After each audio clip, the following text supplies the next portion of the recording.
বর্গক্ষেত্রের ক্ষেত্রফল নির্ণয়ের এই অ্যালগরিদম কিভাবে লিখবো, সি প্রোগ্রামিং রিলেটেড প্রশ্ন।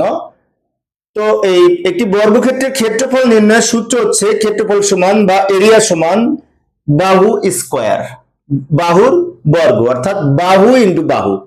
এটা প্রশ্ন, বিশেষ করে ক্ষেত্রফল সমান বাহু যদি এ হয় এক বাহুর দৈর্ঘ্য, তাহলে বাহু ইন্টু বাহু অর্থাৎ বাহু স্কয়ার। এর আলোকে যদি আমরা অ্যালগরিদম লিখি তো লিখতে পারি, প্রথমে ধাপ 1 প্রোগ্রাম শুরু করি। ধাপ 2 ইনপুট হিসেবে দৈর্ঘ্য এ এর মান, এক বাহুর দৈর্ঘ্য এ চলকের মান গ্রহণ করি, এখানে এ হচ্ছে এক বাহুর দৈর্ঘ্য। তারপরে এই ধাপ 3 এ সূত্রটা লিখবো, এরিয়া সমান বাহু ইন্টু বাহু অর্থাৎ এ ইন্টু এ নির্ণয় করি। বাহু স্কয়ার মানে বাহু ইন্টু বাহু অর্থাৎ এ স্কয়ার মানে এ ইন্টু এ।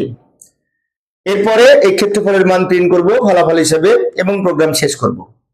এই প্রোগ্রামের 3টা প্রধান অংশ, ইনপুট, প্রক্রিয়াকরণ, আউটপুট। ইনপুটে লিখেছি এই এ এর মান গ্রহণ করি, প্রক্রিয়াকরণের সূত্রটা লিখব, এরিয়া সমান বা ক্ষেত্রফল সমান এ ইন্টু এ নির্ণয় করি এবং ফলাফল হিসেবে এই এরিয়া বা ক্ষেত্রফলের মান প্রিন্ট করি। শুরু এবং শেষ তো আমরা নিয়ম রক্ষার্থে লিখে থাকি।